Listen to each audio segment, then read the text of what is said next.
2021년도 시행 기출문제 함께 풀어보도록 하겠습니다. 자, 우선은 1번부터 한번 보겠습니다. 1번인 내용 일치를 묻는 유형이죠. 이 국민건강보험공단 같은 경우는 사지선다형이기 때문에 문제의 난이도가 좀 있다 하더라도 선택지가 4개밖에 없어서 상대적으로는 비슷합니다. 쉽게 나오는 기업과 비슷한 거예요. 왜냐하면 시간 자체가 적게 될 수밖에 없어요. 특히나 내용일치 같은 경우는 오지선다면 5개를 확인해야 되는데 이건 4개만 확인하면 되는 거잖아요. 그죠? 자, 그렇기 때문에 그런 부분이 있다. 좀 감안하면서 한번 보도록 하고요. 그 다음에 내용일치 같은 경우 우리 수험생 여러분들 보통 선택지를 보시고 그 다음에 위로 올라와 가지고 내용을 찾잖아요. 자, 이게 만약에 자료 해석이다. 그러면은 이 방법이 나쁜 방법은 아니에요. 괜찮은 방법이고 보통 그렇게 다 합니다. 근데 이 지문 독해에 있어서 내용 일치 같은 경우는 가능하면은 위에서 내려오는 거. 실제 시험에서 그렇게 한다 하더라도 평소에는 좀 위에서 내려오는 형태로 가야 돼요. 그러니까 지문을 이해하고 선택지를 고르는 형태. 그런 거 있잖아요. 우리 항상 보면은 저도 사실 그렇게 많이 느꼈는데 학교에 보면은 공부를 안 하는데 국어만 잘하는 학생들이 있어요. 이상할 정도로 국어만 잘해요. 물론 국어도 잘하고 다른 것도 잘하는 학생도 있지만 근데 그 학생들 보면은 별다른 노력을 안 합니다. 독해력이 좋은 거예요. 근데 그 학생들 문제 푸는 거 보면 항상 지문 선택지, 물론 문제는 있습니다. 지문 선택지로 가요. 왜냐하면 머릿속에 지문의 내용이 있는 거죠. 그리고 지문 자체를 좀 비판적으로 읽는 것을 애초에 좀 체화되어 있는 학생들인 겁니다. 그런 학생들은. 자, 그렇기 때문에 우리는 기간이 아주 짧게 남은 경우 아니라면은 굳이 선택지에서 올라오지 마시고 연습할 때만이라도 위에서 내려오세요. 다만 읽고 내려온다 이 개념이 아니라 읽으면서 포인트를 잡고 내려온다. 그렇게 가셔야 됩니다. 자, 한번 가볼게요. 1번 적절하지 않은 것 이랬습니다. 자, 서울특별시는 매일 최소 8번 30초 이상 손 씻는 규칙으로 씻는 것을 권장하는 1830 손 씻기 운동입니다. 여기서 1은 하루를 얘기하는 것 같아요. 1일. 자, 그래서 1830의 구성이 뭔지 볼 필요 있을 것 같고요. 자, 그러나 일정한 시간 간격을 두고 손 씻기를 하는 것과는 별도로 다음과 같은 경우 손을 씻기를 권장한다. 일단은 얘기하고 싶은 건 뭐냐면 하루에 8번은 규칙적으로 닦으라는 거예요. 상관없이. 하지만 이후에 나오는 내용에서 어떻게 된다는 거죠? 무조건 8번과 상관없이 더 닦아야 된다. 더 깨끗하게 닦아야 된다. 이 얘기입니다. 첫 번째는 음식을 만들기 전후, 음식을 먹기 전, 화장실 사용 후, 놀이터나 헬스장 사용한 후, 동물과 접촉한 후, 기침한 후, 코를 푼 후, 너무 많네요. 맨눈으로 손에 불순물이 묻은 것을 확인됐을 때 등 외부에서 손을 사용했을 때 가능한 한 손 씻기를 수시로 하는 것이 좋다는 것이다. 그래서 쭉 나열해놨습니다. 이런 것들도 물어볼 수 있는 포인트죠. 자, 그 다음에 하루에 몇 번 손을 씻었는지 세보는 것도 습관을 개선하는 방법이다. 자, 세보래요. 그러니까 좀 유치하게 느낄 수 있어요. 내가 손 씻는 걸 하루 몇 번이나 세야 돼? 이럴 수 있는데 이거는 지문에서 얘기하고 잘 하는 것을 받아들이고 그걸 선택지에서 찾는 거잖아요. 그러니까 내용이 좀 유치해 보여도 가는 겁니다. 자, 됐습니다. 손을 얼마나 오래 씻어야 할까? 15에서 30초 라고 물음표. 손을 씻을 때마다 시계나 타이머를 준비할 수 없으니 생일 축하 노래를 처음부터 끝까지 부르는데 걸리는 시간이면 된다. 더 구석구석 오래 씻고 싶다면 더 긴 노래를 흥얼거려도 된다. 자, 생일 축하 노래를 저는 한번 해본 적은 있어요. 해본 적은 있는데 조금 흥얼거릴 정도는 아닙니다. 이게 흥얼거리면 좀 창피해요. 그죠? 자, 그렇기 때문에 그 정도의 시간. 근데 이제 노래를 안 불러도 되겠죠. 어느 정도 닦으면. 네, 그런 내용입니다. 자, 그렇다면 손을 어떻게 씻어야 꼼꼼한 손 씻기일까? 글의 내용이 굉장히 디테일해요.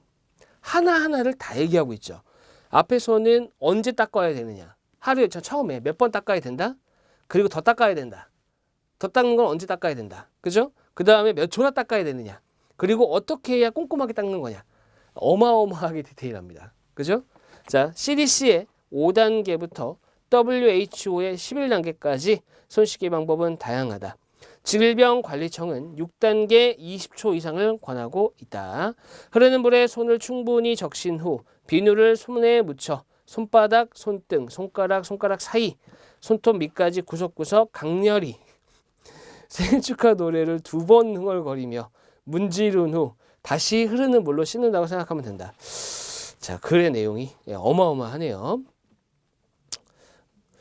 자식들에게 얘기해주기, 아들, 딸들에게 얘기해주긴 참 좋을 것 같아요. 애들한테 얘기해주기에는. 그죠? 어떻게 해야 된다라는 가이드가 분명해야 되니까. 그죠? 근데 어른들이 듣기에는 좀 유치할 수 있는데, 자, 계속 보겠습니다. 물론 비누를 사용하는 것이 더 효과적이겠죠. 당연히. 자, 비누를 사용해 흐르는 물로 20초 이상을 씻었을 때 세균의 90% 이상을 제거할 수 있다. 하지만 흐르는 물로만 씻어도 상당한 제거 효과가 있다. 반전이네요. 그러니까 비누로 꼭 써야 된다. 보통 이렇게 얘기를 하는데 흐르는 물로 씻어도 상당한 제거 효과가 있기 때문에 뭐라는 거예요? 흐르는 물로라도 하라는 얘기죠. 단지 비누가 없다는 이유로 대충 씻으면 안 되는 이유다. 보통 비누가 없으면 더 깨끗이 씻죠. 그렇죠? 반면 소독력이 있는 향균 비누와 시중 일반 비누를 비교했을 때는 별다른 차이가 없대요. 그러니까 이런 게 다 포인트예요. 왜냐하면 시중 비누와 일반 비누와 향균 비누를 비교했을 때 향균 비누가 더 효과적이다라고 선택지에 등장할 수 있는 부분이거든요. 그죠?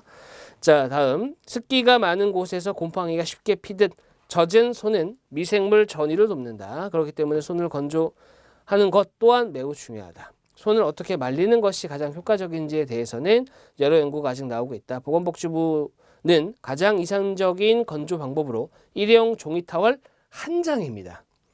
환경까지 생각하고 있어요. 한 장을 사용해 손의 물기를 제거하는 것을 권장했다. 미국 CDC는 깨끗한 수건을 사용해 손을 말리는 것과 자연 건조하는 것을 권장하고 있다. 이렇게 돼 있네요. 손 소독제 또한 손 전체에 구석구석 문지르는 것이 중요하다. 손 씻기 방법과 똑같다. 그죠? 이렇게 하는 얘기입니다. 자, 그 다음에 에탄올 비율이 나와 있어요. 이런 것들도 물어볼 수 있는 포인트예요. 왜냐면은 어디에서는 이렇게 얘기했다. 어디에서는 저렇게 얘기했다. 이렇게 얘기할 수 있는 부분이거든요. 그죠? 자, 그 다음에 우리나라 한국식품의약품안전처는 54.7에서 70%를 제시했대요. 자, 미국 CDC는 손소독제가 완벽히 마를 때까지 손을 문지를 것을 권고하고 있다. 하지만 손소독제보다 흐르는 물에 씻는 것이 더 효과적이라는 것이 의견이 지배적이다. 나올 수 있는 포인트죠. 특히 손이 더러워졌다고 느낄 때 꼭 씻자. 됐습니다. 1번.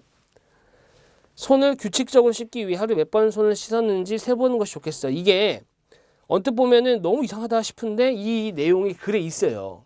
글에 있는 겁니다. 세보자라는 것이 있습니다. 그죠? 의도적으로. 왜냐하면 하루에 8번 이상 30초. 8번 30초. 이렇게 들어가 있기 때문에 이런 것은 규칙적으로 씻기 위해서 있는 것이 글의 내용에 있습니다. 있어요. 자, 그 다음에 2번. 손을 씻는 데는 생일 축하 노래를 처음부터 끝까지 한 번 부르는데 걸리는 시간이 충분하겠어? 한 번이 아니라 2번이었죠. 2번. 그 다음에 3번. 손소독제 사용도 중요하지만 흐르는 물에 쏟는 것이 효과적이구나. 요거는 거의 마지막에 나온 내용이죠. 지배적이다. 이렇게 돼 있었어요. 4번. 손을 깨끗이 씻는 것만큼 손을 제대로 말리는 것이 중요하다. 말리고 이것에 대해서는 의견이 좀 있었죠. 종이 타월 한 장을 사용해서 할 것이냐. 아니면은 깨끗한 수건을 할 것이냐. 이런 내용은 있었지만 결과적으로는 말리는 것도 중요하다. 이런 내용들이 있었습니다. 자, 넘어가겠습니다. 다음 2번이에요. 자, 다음 글을 읽고 보인 반응으로 가장 적절하지 않은 것은 1번의 경우는 대놓고 내용 일치입니다. 그죠? 그 다음에 2번은 뭐예요? 보인 반응이라고 했거든요. 근데 보인 반응도 결과적으로는 내용 일치예요. 왜냐면은 이 내용 없는 내용 가지고 얘기하면 안 되거든요. 그죠? 그리고 언뜻 보면은 반응이다 보니까 주관적이고 좀 약간 어느 정도 추론의 형태가 될 수도 있고 생각할 수 있지만 추론도 마찬가지지만 결과적으로는 글의 내용을 기반한 내용입니다. 그러니까 역시 글의 내용이 이해가 돼야 되는 거예요. 됐죠? 그래서 내용 일치의 계열 그런 문제다라고 보시면 되겠습니다. 자, 국민건강보험공단은 11월부터 건강보험 고지 안내문을 고지하고 안내하는 네이버와 협력하여 디지털 전자문서 발송 시스템 구축 사업을 진행한다고 밝혔다. 사실 저도 이걸 받아본 적이 있어요. 받아본 적이 있는데 저는 좀 불편하더라고요. 왜 불편하냐면은 애초에 어플 제가 안 쓰는데 이 어플을 깔아야 돼요. 문자가 왔어요. 보냈다고. 네이버 어플이 없는 거죠. 그럼 깔아서 또 안에 들어가서 친절하게 설명을 해줘야 되는데 그냥 다 아는 것 마냥 그냥 알아서 해야 되는 포인트가 좀 있어요. 그래서 그런 부분들은 젊은 사람들은 괜찮은데 물론 이제 저같이 좀 귀찮아서 안 하는 사람도 있지만 연세 드신 분들 좀 힘들다는 거죠. 그러니까 실제로 하고 있는 내용입니다. 이거는. 자, 공단은 전 국민에게 다양한 건강보험 고지 안내문을 종이 우편물로 행정안전부의 주민등록 주소 또는 본인이 신청한 주소로 발송해 왔으나 종이 우편물은 인쇄 및 발송에 따르는 비용과 시간, 자, 이것 때문에 그런 거죠. 결과적으로. 그리고 분실, 원하는 때에 전달받지 못하는 불편함이 있었고 지속적으로 늘어나는 단독 세대와 빈번한 주소 이전, 부재 등으로 반송이 증가해 왔다. 그러니까 비용이 쓸모없는 비용, 쓸데없는 비용들이 굉장히 많이 들어가는 거죠. 자, 이러한 불편을 해결하고자 공단은 네이버와 전자문서 서비스 분야 협업을 통해 올해 12월까지 모바일을 활용한 전자문서 발송 시스템을 구축하여 시범 운영하였고 2021년부터 디지털 고지 안내문 발송 서비스를 단계적으로 확대 시행하기로 하였다. 자, 어떤 명분 같은 겁니다. 명분.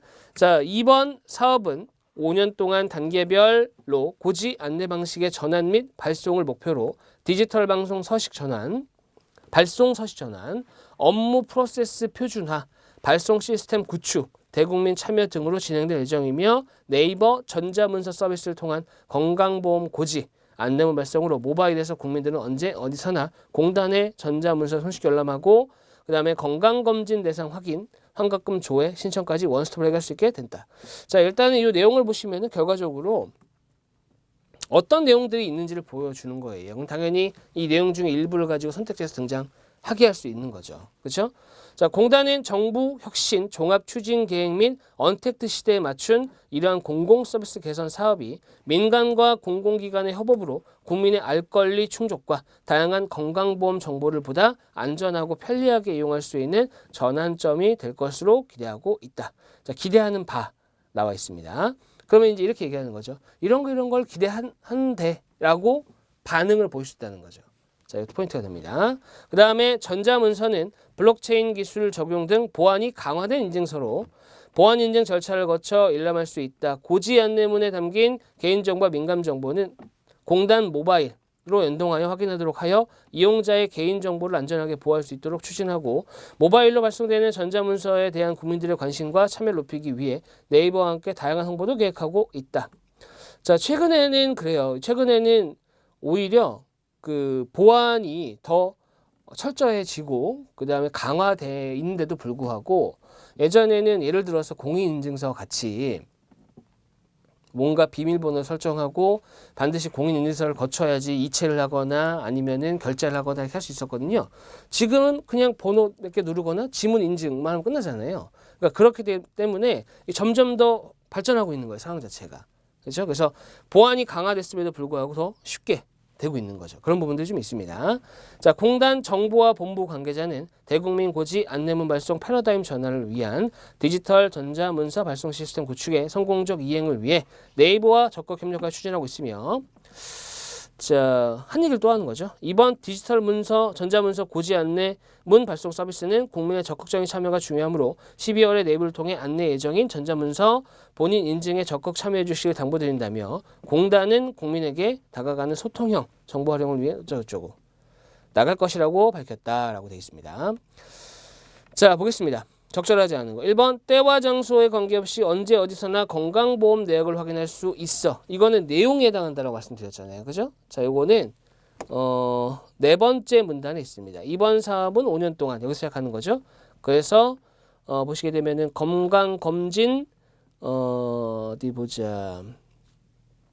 고지. 그죠? 그다음에 안내 전환. 고지 안내 방식 전환.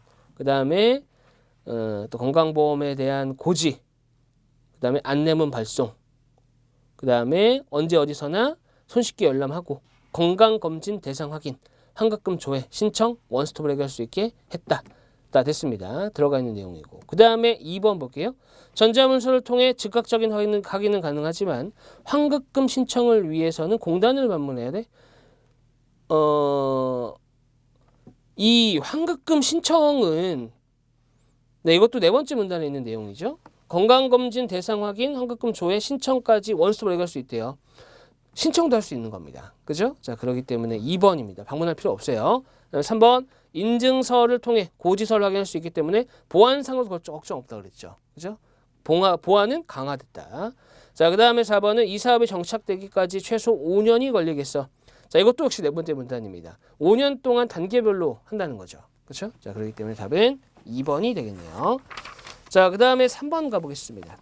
3번은 다음은 국민건강보험공단 홈페이지에 게시된 분리과세 주택임대소득 보험료 경감에 대한 자료이다. A의 상황이 다음과 같을 때 A에 대한 설명으로 옳지 않은 것은 그리고 단 현재는 2021년 1월이다. 자, 이런 거 체크해야 돼요.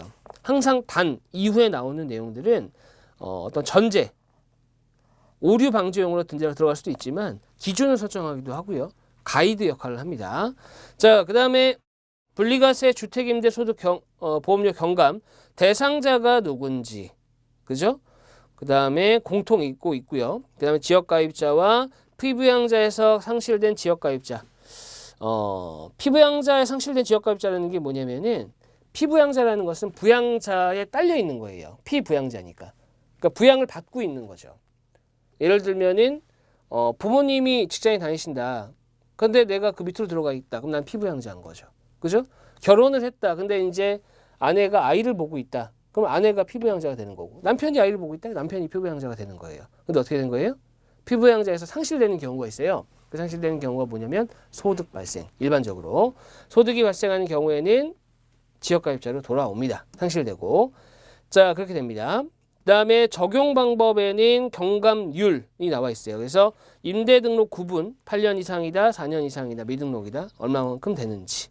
그 다음에 다만, 또 다만에 나온 내용들은 이러이러하다. 이런 내용도 있습니다. 그 다음에 경감기간. 임대 개시일로부터 4년, 장기 임대, 민간 임대주택 등은 8년. 이 되는 날이 속하는 해의 소득을 반영하여 보험료까지 적용한다. 자, 결과적으로는 사실은 꼼꼼하게 읽어야 돼요. 특히나 내용을 보시게 되면 각주 부분들이 있거든요. 별표시에 있는 거. 별표시에 있는 거에서 보통 나옵니다. 보통. 별표시에서는 특징이거든요. 그래서 나오게 된다는 거 체크하면서 가야 됩니다. 자, 그 정도로 보면 될 것 같아요. 됐죠? 옳지 않은 거 한번 가볼게요. A 상황입니다. A는 2016년 4월 1일에 경주에 위치한 80제곱미터. 80제곱미터면은 대략 한 20평대 한 중반 정도 되죠? 자, 소형주택입니다. 이거에 대한 임대사업을 등록하였으며 소형주택 임대사업자에 대한 소득세 감면을 적용받았대요. 상황이 그렇습니다. 등록했고 소득세 감면 적용받았다. 자, A의 주택임대소득 총 수익 금액은 연간 800만 원이래요. 800만 원. 자, 800만 원. 자, 그 다음에 주택 A의 건강보험 지역가입자입니다. 그럼 우리 대상자 중에 공통 말고 지역가입자 있었잖아요. 회사에서 해주는 거 말고 지역가입자입니다. 자, 그 다음에 A는 기준시가 3억에 해당하는 소형주택에 대해 단기주택 등록을 하였다. 자, A는 2016년 4월 17일에 임대 개시를 하였다. 이렇게 되어 있습니다. 자, 그러면 일단은 단기라고 했으니까 4년인 거죠. 4년. 그죠? 4년입니다. 자, 4년의 경우는 경감률이 40%예요. 됐습니다. 그 다음에 2번. 주택임대소득을 반영한 보험료가 주택임대소득을 반영하지 않은 경우의 보험료보다 많은 경우. 말이 좀 어려운데 이 말은 이 내용에 그대로 있는 내용입니다. 자, 많은 경우. 여기까지는 그 가정 같은 경우거든요. 가정. 무슨 얘기냐면은 뭔가를 가정하고 이거라면 이거다 이렇게 얘기하는 건데 가정이 거짓인 건 없어요. 즉 주택임대소득을 반영한 보험료가 주택임대소득을 반영하지 않는 경우에 보험료보다 많은 경우는 이미 기정사실인 거예요. 이렇게 되면 뒤에 걸 봐야 됩니다. 맞는지 틀리는지는. 자, 건강보험료 경감을 받을 수 없다 이렇게 돼 있거든요. 근데 제가 앞에서도 말씀드렸지만 이 내용이 위에 있는 거예요. 보시게 되면은 대상자에서 공통 밑에 보시면 지역가입자가 있는데 지역가입자 보시게 되면 주택임대소득을 반영한 하여 산출한 보험료가 그 주택임대소득을 제외하고 산출한 보험료보다 많을 것. 이러면 어떻게 된다는 거예요? 경감받을 수 있다는 거죠. 또 없다고 했으니까 틀린 거예요. 답은 2번입니다. 그 다음에 A가 등록한 소형 임대주택의 기준 시가가 50% 상승하더라도 경감 여부에는 변화가 없다. 자, 일단은 이 사람의 기준 시가가 3억이거든요. 50% 증가하면 얼마예요? 4억 5천이고요. 그 다음에 애초에 이 대상 자체가 얼마가 돼야 되냐면은 자, 보겠습니다. 금액이 나와 있는 것이 있네요. 주거 전용 면적이 1호당 85제곱미터 이하고 해당 사항 있죠? 그 다음에 기준 시가가 6억 원 이하예요. 4.5억이기 때문에 넉넉하죠. 그래서 경감받을 수 여부에는 변화가 없겠죠. 그 다음에 4번 A의 소형 임대주택이 서울에 위치한 주택이더라도 A는 보험료 경감을 받을 수 있다. 일단은 서울에 대한 내용이 없습니다. 서울에 대한 내용이 없다는 건 뭐예요? 모두에게 적용된다. 이 얘기가 되겠네요. 자, 그렇다면 답은 2번으로 가면 되겠습니다. 2번이에요. 받을 수 없는 것이 아니라 받을 수 있답니다. 자, 그 다음에 4번. 다음은 국민행복카드에 대한 자료이다. 보기 중 국민행복카드에 대한 설명으로 옳지 않은 것을 모두 고르면 자, 국민행복카드 그 다음에가 뭔지 나와 있고요. 그 다음에 발급 방법은 온라인과 오프라인 이렇게 나눠져 있습니다. 됐죠? 자, 근데 옳지 않은 것이라고 했기 때문에 국민행복카드 그 다음에 발급 방법이 온라인이냐 오프라인이냐. 그럼 온라인은 보조금 신청, 작성 및 제출, 발급처. 그 다음에 오프라인도 똑같아요. 항목 자체가. 자, 그렇다면은 이제 항목들이 뭐가 있는지를 봤으니까 선택지에서 올라가는 것만 남은 겁니다. 자, 기억 가보겠습니다. 문제에서 옳지 않은 거예요. 자, 국민행복카드 신청을 위한 보육료 및 학비 인증을 위해서는 별도 절차 없이 정부 보조금 신청을 하면 된다. 자, 보시게 되면은 보조금 신청인 건데 이 사람이 지금 온라인인지 오프라인인지는 모르겠어요. 그죠? 근데 보조금 신청 항목에 가서 보시면 온라인의 경우는 정부 보조금을 신청하면 어린이집 보육료와 유치원 유학학비 인증이 가능하대요. 그러니까 인증이 저절로 되는 거예요. 오프라인도 똑같아요. 내용 자체는. 됐죠? 자, 그렇기 때문에 기억은 저절로 인증되기 때문에 자, 별도 절차 없는 거죠. 됐습니다. 그 다음 니은 온라인과 오프라인 둘 중 어떤 발급 경로를 선택하더라도 연회비는 무료다. 연회비는 무료다. 자, 연회비 무료는 둘 다 있죠. 카드 발급 밑에 각주로 등장합니다. 자, 그래서 연회비는 무료다. 자, 기업과 니은이 뭐예요? 맞는 내용이에요? 그럼 답은 그냥 4번이죠. 당연히 실전에서는 그렇게 하셔야 되겠지만 자, 한번 확인해 보겠습니다. 디귿 국민행복카드 신청을 위한 보조금 신청서는 읍면동 주민센터, 복지로 혹은 카드사 홈페이지에서 작성할 수 있으며 작성처에 제출하면 된다. 자, 신청서 제출. 자, 복지로 홈페이지. 지금 온라인인지 오프라인인지가 안 나와 있어요. 그죠? 만약 온라인이라면 복지로 홈페이지에서 하는 것이고요. 오프라인이면은 읍면동에 해당하는 주민센터거든요.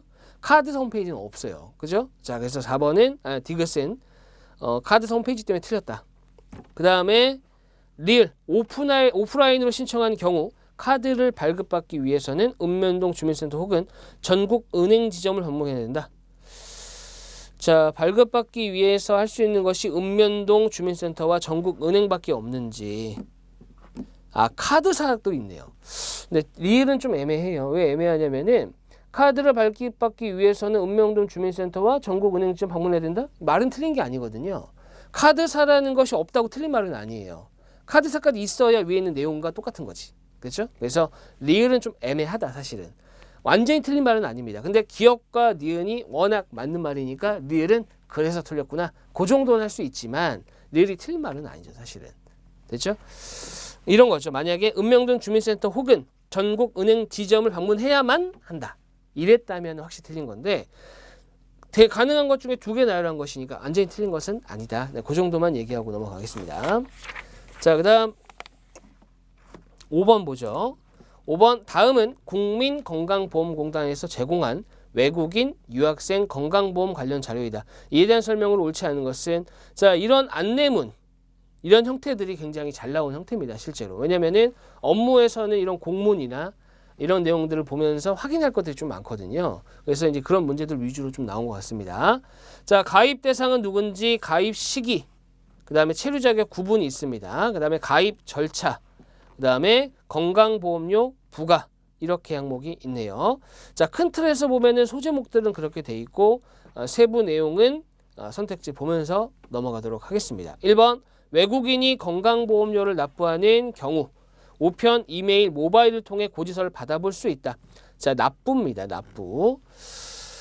자, 건강보험료를 납부하려면 외국인이다. 우편, 이메일, 모바일입니다. 우편, 이메일, 모바일. 자, 이 보시게 되면은 이게 굳이 외국인이라고 특정 지을 이유는 없었어요. 그러니까 외국인이 건강보험료를 납부하든 아니면은 그냥 내국인이 건강보험료를 납부하든 우편, 이메일, 모바일 모두 다 받아볼 수 있는 거거든요. 됐죠? 그러니까 외국인이 했다. 틀린 말은 아니긴 한데 외국인뿐만 아니라 외국인 한정된 내용이 아니라 이거는 모두에게 적용되는 내용이다라는 얘기가 되겠습니다. 자, 그래서 하단에 있는 내용 중에 밑에서 두 번째 줄을 보시면 우편 대신 이메일 고지서 또는 모바일 고지서 신청도 가능하다. 자, 이겁니다. 이거. 사실 저는 우편으로 받아요. 무조건. 가능하면. 왜냐하면은 이메일로 받거나 모바일로 받으면은 그냥 스팸처럼 무시해버리게 되거든요. 자, 그러다 보니까 저는 가능하면 우편으로 받습니다. 이렇게 옛날 사람은 아니지만 받게 되더라고요. 자, 그 다음에 2번. 유학생은 본인의 의사에 따라 건강보험 적용을 받지 않을 수 있다. 자, 보시게 되면은 가입 절차에 보시게 되면 3번 밑에 있네요. 그죠? 외국의 보험 사용자와의 계약으로 건강보험 급여에 상당하는 의료보장을 받아 건강보험이 필요하지 않은 경우에는 가입 신청에서 제외될 수 있다. 됐죠? 외국인의 경우는. 됐죠? 자, 그래서 2번도 있는 내용이었어요. 3번. 학업이 끝나고 직장인이 되어 체류 자격 변동이 생긴 경우 인근 건강보험공단 지사를 방문하여 신고해야 한다. 자, 변했다. 그러면 해야 되죠. 3번에 보시면 체류지, 거소지, 그 여권번호, 체류 자격 등의 변동사항이 있다. 변경사항이 있는 경우에는 당연히 어떻게 돼야 돼요? 해야 됩니다. 됐죠? 방문해서 가까운 지사에 방문하여 해야 된다라고 써 있네요. 그다음에 4번 외국인이 건강보험에 가입하기 위해서는 거소지의 지방자치단체에 신고해야 되나요? 자, 외국인이 가입하려면은 지방자치단체. 자, 외국인 유학생이죠. 공단에 별도 신고하지 않아도 자동 가입 처리가 돼요. 다만 안 되는 경우 안 해도 되는 경우가 있는 것이지 자동으로 되는 겁니다. 그래서 지방자치단체 신고는 아닙니다. 자, 그래서 답은 4번이 되겠네요. 자, 그 다음에 6번 가보겠습니다. 다음은 국민건강보험공단 홈페이지에 게시된 민원 요기요. 민원 요기요라는 게 있나 봐요. 서비스 항목 중에 일부이다. 보기의 설명 중 옳은 것을 모두 고르시오. 자, 대분류 증명서 발급 확인. 항목들을 하나씩 다 보기는 힘들기 때문에 어떤 내용으로 대분류가 되어 있는지를 보셔야 됩니다. 그 다음에 보험료 조회, 보험료 납부, 보험료 고지서, 증명서 발급 및 확인, 조회, 납부, 고지서 이렇게 있습니다. 자, 옳은 것을 모두 고르시오라고 했어요. 자, 그래서 기억 한번 보면 보험료 납부 확인서 및 4대 보험료 계산도 민원 요기요에서 가능하다. 자, 보험료 납부 확인 파트로 가셔야 되죠. 있네요. 세부 업무에 보험료 납부 확인서가 있습니다. 자, 그 다음에 보험료 계산이면은 조회죠. 조회. 4대 보험료 계산 들어가 있네요. 자, 기억은 있는 내용입니다. 자, 그 다음에 니은 보험료 고지서를 재발급 받기 위해서는 국민건강보험공단 홈페이지의 민원 요구가 아니라 지자체에서 발급받아야 한다. 자, 지자체에서 되는지는 사실 모르겠지만 민원 요기요에서도 고지서 관련해서 보험료 고지서 재발급이 있어요. 그렇기 때문에 여기가 아니라 딴 데서 받아야 된다는 건 틀렸다는 거죠. 됐죠? 자, 그 다음에 디귿 민원 요기요를 통해 고지서 송달지 변경과 증명서의 진위 확인도 가능하다. 자, 송달지 변경이면은 네, 보험료 고지서 부분에 있네요. 고지서 송달지 변경 신청. 됐죠? 그 다음에 증명서의 진위 확인 파트에 있겠죠. 네, 증명서 진위 확인 있네요. 그래서 기억과 디귿 답은 3번이 되겠습니다. 자, 여기서 마무리하도록 하겠습니다. 수고하셨습니다.